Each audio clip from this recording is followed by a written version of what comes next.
L'élément le plus important de la nature de Dieu est sa sainteté. Saint signifie mis à part, et Dieu est clairement séparé de sa création en raison de sa nature et de ses attributs. La sainteté est le fondement de tous les autres aspects du caractère de Dieu. Apocalypse 15:4 dit de Dieu, toi seul es saint. Apocalypse 4:8 décrit les 4 créatures vivantes qui chantent à Dieu jour et nuit. Saint, saint, saint est le Seigneur Dieu Tout-Puissant, qui était, qui est et qui vient. C'est la sainteté de Dieu qui fait de lui le feu dévorant, qui jugera tout péché. Hébreux 12:29. De belles doxologies exaltant la sainteté de Dieu se trouvent dans toute l'Écriture, notamment dans le psaume 99:9, le psaume 33:21, le psaume 77:13, et encore beaucoup d'autres. Il est également important de comprendre que Dieu est un esprit éternel. Il est un seul Dieu, Deutéronome 6:4, Jean 4:24. Le seul Dieu qui a toujours existé en tant que 3 personnes distinctes, le Père, le Fils et le Saint-Esprit. Il n'a pas de corps physique, bien que le Fils se soit incarné. Une doctrine est fausse si elle nie la Trinité, considère Dieu le Père comme un homme ou nie l'humanité et la divinité du Christ. De Jean 1:7. Dieu est par nature souverain. Il n'est jugé par personne et a une autorité absolue sur l'univers entier et tout ce qu'il contient. Sa souveraineté s'exprime de nombreuses façons, y compris son omnipotence. Toutes ses voies sont justes. Psaume 145:17.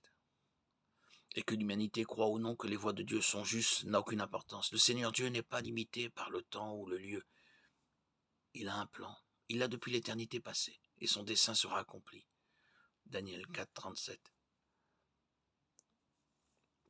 Maintenant, moi, Nebuchadnezzar, je loue, j'exalte, et je glorifie le roi des cieux, car toutes ses œuvres sont justes et ses voies sont justes. Et il peut abaisser ceux qui marchent avec orgueil. Psaume 115:3. Un autre aspect clé de la nature de Dieu est son immuabilité. Il ne change pas, étant le même hier, aujourd'hui et éternellement. Hébreux 13:8. Il déclare clairement dans Malachie 3:6, moi l'Éternel, je ne change pas. En raison de sa nature immuable, nous pouvons compter sur ses bénédictions. Tout don excellent et tout don parfait descendent d'en haut, du Père des luminaires, qui ne change pas, comme l'ombre des changements. Jacques 1:17. La souveraineté du Tout-Puissant parle de son droit de faire tout ce qu'il veut, et son omnipotence parle de sa capacité à le faire. Il sait aussi tout de l'éternité passée à l'éternité future, tout ce que nous pensons, faisons et disons. Il a une connaissance personnelle de chaque personne qui a vécu ou vivra, les connaissant intimement à tout égard. Il est encourageant d'entendre des paroles de Dieu dans Jérémie 1:5. Avant que je te forme dans le ventre de ta mère, je te connaissais.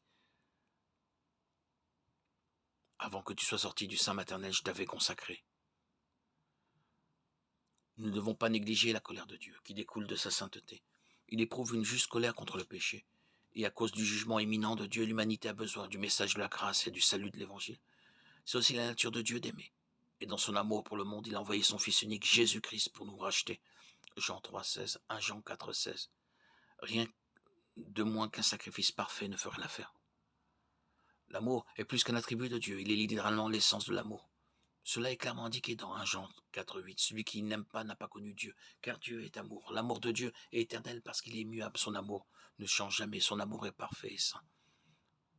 Car j'ai l'assurance que ni la mort, ni la vie, ni les anges, ni les dominations, ni le présent, ni l'avenir, ni les puissances, ni la hauteur, ni la profondeur, ni aucune autre créature ne pourra nous séparer de l'amour de Dieu, manifesté en Jésus-Christ notre Seigneur. Romains 8, 38, 39.